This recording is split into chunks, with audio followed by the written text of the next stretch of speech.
Ya, para sineas Indonesia tak henti-hentinya mengusung film dengan genre horor ke layar lebar. Salah satu yang terbaru adalah film Jailangkung Sandekala.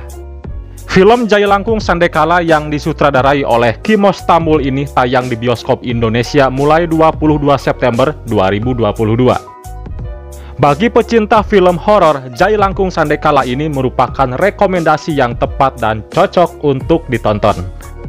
Dan film horor Jailangkung Sandekala ini memiliki durasi waktu sekitar 92 menit guys.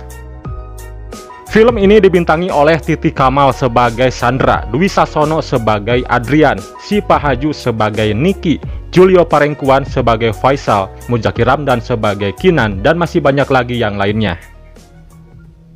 Ya, film Jailangkung Sandekala ini menceritakan kisah tentang sebuah keluarga kecil yang sedang berlibur ke luar kota.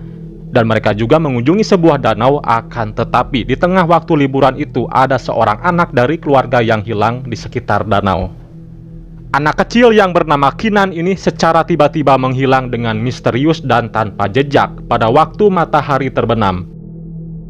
Dengan hilangnya Kinan ini membuat keluarganya khawatir sebab belum juga ditemukan. Banyak orang juga dikerahkan untuk membantu mencarinya. Dan saat di tengah proses pencariannya itu ada salah satu anggota keluarganya menemukan sebuah boneka jelangkung. Dan disinilah awal dari teror mengerikan mulai mereka rasakan. Ya, perlu diketahui film Jailangkung Sandekala adalah gabungan dari ritual Jailangkung dan mitos mengenai Sandekala yang sudah sangat lekat di masyarakat Indonesia guys. Mitos Sandekala dipercaya sebagai waktu saat para makhluk halus mulai muncul saat matahari terbenam. Bang Kimo juga menjelaskan bahwa entitas makhluk gaib dalam film ini lebih misterius dan berbeda dibanding film horor lainnya. Bukan hanya menculik Kinan, namun makhluk gaib dalam film ini juga ikut meneror semua karakter dalam film ini. Lalu ada ensemble cast yang keren di sini. Ya, mengingat memang para pemain merupakan artis yang sudah memiliki nama di industri perfilman Indonesia. Ditambah yang menarik, ini merupakan film horor pertama bagi Si Pahaju dan Julio Parengkuan. Dan Titi Kamal di sini bermain dengan maksimal, berbeda dengan film horor sebelumnya yang terkesan kaku. Ya, tak heran Kimos Tambul juga selalu berhasil membawa suasana baru dalam perfilman horor dan juga keberaniannya dalam menampilkan sesuatu yang intens. Keren pokoknya mah. Jump scare dan gore memang menjadi elemen andalan untuk film horor garapan Kimos Tambul untuk membuat takut penontonnya. Jailangkung Sandekala pun terbilang berhasil dalam menghadirkan kedua elemen tersebut dalam sejumlah adegannya.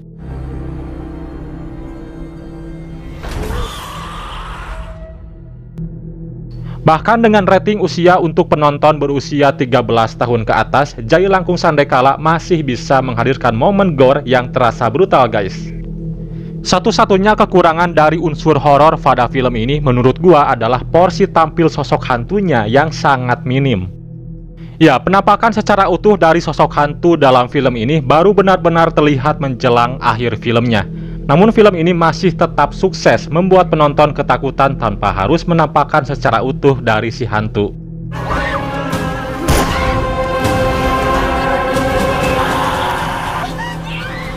Untuk dapat melihat akhir dari cerita film Jailangkung Sandekala, Anda bisa segera memesan tiket di bioskop terdekat. Dan film ini sudah ditonton sebanyak 300 lebih penonton sejak tayang pada tanggal 22 September. Tentunya film ini menjadi satu lagi film horor yang bakal meramaikan tanah air seperti halnya film Ivana. Ya, demikian ulasan dari film Jailangkung Sandekala yang sudah tayang di bioskop Indonesia. Gimana pendapat menurut kalian? Silahkan share di kolom komentar.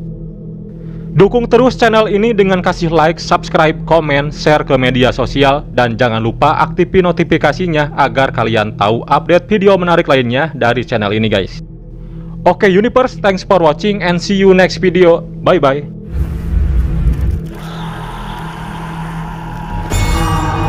Jelangkung, ini ay hajatan lelutikan.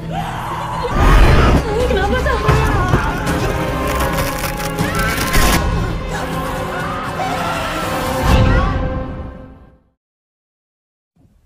Thank you.